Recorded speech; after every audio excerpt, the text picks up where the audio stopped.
Declaration যেটা করা হয়েছে তার শেষ অধ্যায়ে মাননীয় প্রধান উপদেষ্টা যে পড়লেন সেদিন মানিক মে এভিনিউতে সংসদ ভবনের দক্ষিণ প্লাজায়, যে এটাকে আগামী নির্বাচনের পর 2 বছর পর সংবিধানের একটা তফসিলভুক্ত করা হবে।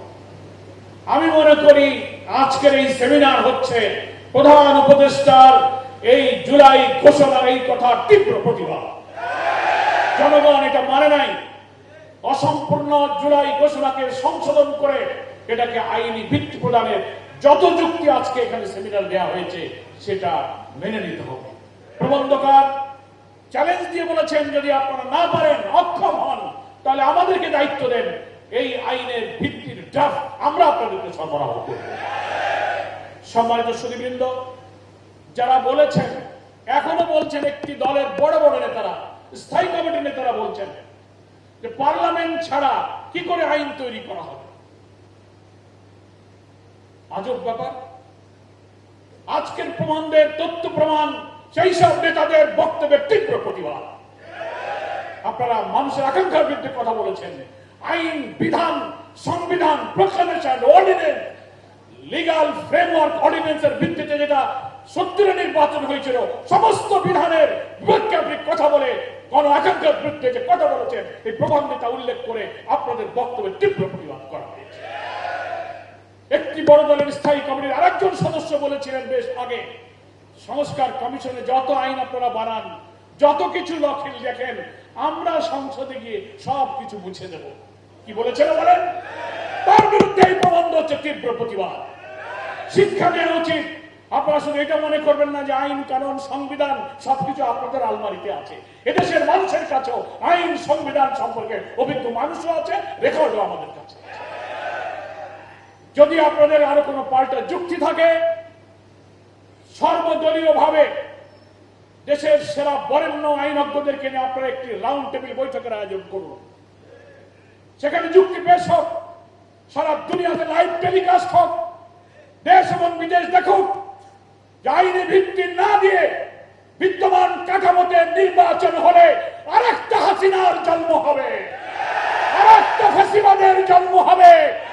দুনিয়ার মানুষকে সাক্ষী রেখে আমি মাননীয় প্রধান উপদেষ্টা ডক্টর প্রফেসর ইউনূসকে আমি এই আহ্বান জানাই। আপনি একদিন সর্বদলীয় বৈঠকে বলেছিলেন, আমরা নেতৃবৃন্দ তাহের ভাইয়ের নেতৃত্বে উপস্থিত ছিলাম, আপনি বলেছিলেন আমাদের ঐক্যমত্য কমিশনে আমরা চেষ্টা করব, কারা পক্ষে আছে, হা আছে কি না আছে, কারা রাজি কি রাজি না, জাতি জানবে, আমি ওয়েবসাইটে দিয়ে সেই ব্যবস্থা করব। সেই সাথে ধন্যবাদ জানিয়ে বলবো, আপনি একটি জাতীয় বিতর্কের আয়োজন করুন সরকারের উদ্যোগে, সকল দল, আইনজ্ঞ, বিশেষজ্ঞ, সংবিধান বিশেষজ্ঞ সেখানে অংশগ্রহণ করুন। দুনিয়াবাসী জানুক যে কাদের কথা ঠিক আর কাদের কথা শুধু দলের স্বার্থে আর ব্যক্তির সাথে দেশের কোন স্বার্থ যেখানে নেই, দুনিয়াকে জানার সুযোগ দিন। অধিকাংশ ভোটারের প্রতিনিধিত্ব করে যে সমস্ত রাজনৈতিক দল, জামাত ইসলামী, ইসলামী আন্দোলন, এনসিপি, গণ অধিকার, খেলাফত আন্দোলন, হেফাজত, মজলিস, তারপরে অন্য যত দল সংগঠন আছে, সকলেই বলছে প্রপোর্শনাল রিপ্রেজেন্টেশন, পিআর পদ্ধতি ছাড়া কখনো নিরপেক্ষ নির্বাচন হবে না। কিন্তু আপনাদের কি হয়েছে আমরা জানি না। গ্রামে বলে বাঙালিকে হাইকোর্ট দেখান। বড় দলের নেতারা বলছেন যে মানুষরা ইভিএম বোঝে না, তারা পিআরও বোঝে না। আরে বাবা, ইভিএম কি আর পিআর কি? ইভিএম তো একটা ইলেকট্রনিক ভোটিং মেশিনের নাম, আর পিআর হচ্ছে একটা ইলেকট্রাল সিস্টেমের নাম। ফলে এই কথা বলে আমাদেরকে জাতিকে বিভ্রান্ত করতে পারবেন না। পিআর হলে কালো টাকা, মনোনয়ন বাণিজ্য, পেশি শক্তি, এগুলো করতে পারবে না যারা, তারা পিআরকে বাধা দিচ্ছে। একটা কোয়ালিটি রিচ পার্লামেন্ট হবে, প্রত্যেকটি ভোটের মূল্যায়ন হবে। পিআর পদ্ধতির পক্ষে এখন বাংলার অধিকাংশ জনগণ মত দিয়েছে। অনেকগুলো জরিপ বলছে 70 অথবা 78% লোক বলছে পিআর পদ্ধতি নির্বাচন হতে হবে।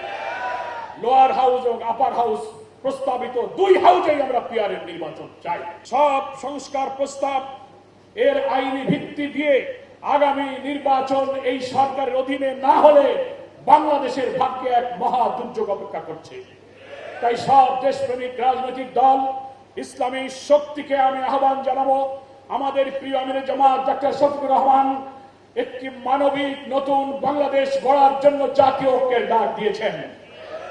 আমরা বক্তৃতায় বলবো ব্যক্তির চেয়ে দল বড়, দলের চেয়ে দেশ বড়, কিন্তু যখন নিজের স্বার্থ আসবে তখন কথা উল্টে গিয়ে বলবে দেশের চেয়ে দল বড়, দলের চেয়ে ব্যক্তি বড়।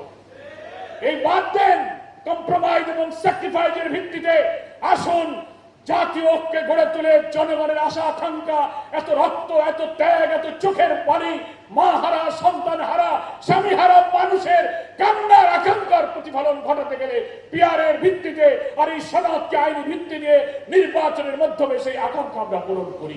একটি মানবিক, একটি নতুন বাংলাদেশের মাধ্যমে উদাহরণ সৃষ্টি করেছে জামাত ইসলাম। এই যে ডাক্তার তাহের ভাইয়ের নেতৃত্বে আমাদের ঐক্যমত্য কমিশনে জামাতের প্রতিনিধিরা দায়িত্ব পালন করছেন। আমরা অনেক স্যাক্রিফাইস করেছি, আমাদের অনেক প্রস্তাবনা ছিল, সব দলের ঐক্যের স্বার্থে জামাত অনেক কিছু ছাড় দিয়ে হলেও আমরা ঐক্যবদ্ধ হওয়ার চেষ্টা করছি। বড় বড় দলেরও দায়িত্ব আছে, আপনি স্যাক্রিফাইস করুন, কম্প্রোমাইজ করুন, জুলাইয়ের বিপ্লবের গণ আকাঙ্ক্ষাকে বাস্তবে রূপ দিতে ঐতিহাসিক অবদান রাখুন, জাতির কাছে স্মরণীয় হয়ে থাকুন।